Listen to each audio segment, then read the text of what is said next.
भूत की कहानी भूता अस्पताल।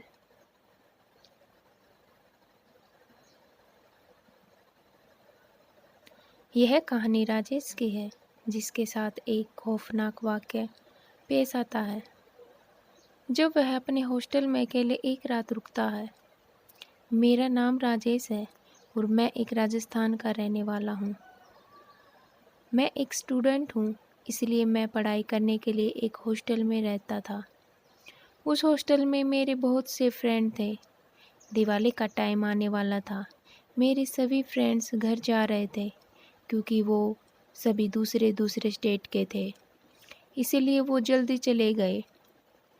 मेरा इक्का दुक्का फ्रेंड ही हॉस्टल में बचे थे, जो भी थोड़े दिनों में जाने वाले थे। मेरा घर चूँकि शहर के पास ही एक गांव में था। हॉस्टल में बचा तो मैं और मेरा वार्ड। दिवाली की रात आने वाली थी तो मेरा वार्ड भी मुझे चाबी दे के अपने घर चला गया। अब हॉस्टल में केवल मैं ही बचा था और मैं बीमार भी पड़ गया था पहले, जिस कारण मेरी बहुत सी स्टडी भी बर्बाद हो गई थी।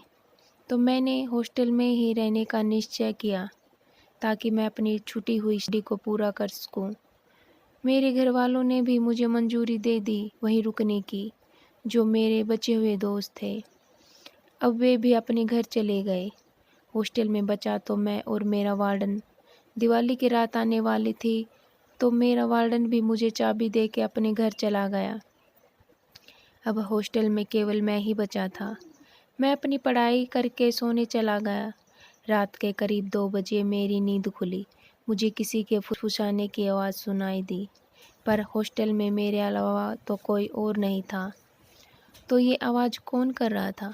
मैं बहुत डर गया कि एक तो इस सुनसान हॉस्टल में मैं केवल अकेला, कोई और नहीं, और ऊपर से आती हुई यह आवाज़ मेरा शरीर में कँपकँपी उठ गई और मैं काँपने लगा। यह बोल रहा था कि और रुको, यहाँ चले जाते तो क्या बिगड़ जाता? नहीं साहब को तो पढ़ना है, बड़ी साइंटिस्ट बनेगा, ये बोल रहा था। और रुको, यहाँ घर चले जाते तो क्या बिगड़ जाता? नहीं, पर साहब को तो पढ़ना है, बड़ा साइंटिस्ट बनना है। अब तो यही सोच रहा था कि एकदम से माहौल में फिर से वही डर छा गया। मेरे कमरे के बाहर किसी के चलने की आवाज़ आ रही थी। थोड़ी देर बाद आवाज़ बंद हो गई कि तभी दरवाजे से ज़ोर ज़ोर से उसने पीटा। थोड़ी देर बाद उसने मेरा नाम पुकारा, राजेश। बस यह काफ़ी था एक हार्ट अटैक आने के लिए। उसको मेरा नाम कैसे पता चला? वो बोला, बाहर तो आओ, दरवाज़ा खोलो, मुझे अंदर नहीं बुलाओगे? वह आवाज़ किसी इंसान की तो नहीं हो सकती थी। बहुत ही डरावनी आवाज़ थी। मैंने दरवाज़ा नहीं खोला। अब वो चिल्ला के बोला, दरवाज़ा खोल, नहीं तो। राजेश दरवाज़ा खोल। वो अब बहुत गुस्से में था। मैं मन ही मन हनुमान चालीसा पढ़ने लगा। मैं रात भर नहीं सोया, हनुमान चालीसा का पाठ करता रहा। दरवाजे पर खुरचने की आवाज़ें आती रही। जैसे तैसे करके मैंने रात काट ली। सुबह तक मैं हनुमान चालीसा का पाठ करता रहा।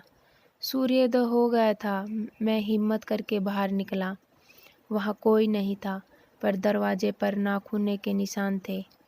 मैं बस यही सोचता रहा कि अगर मैं बाहर चला जाता तो मेरा क्या होता।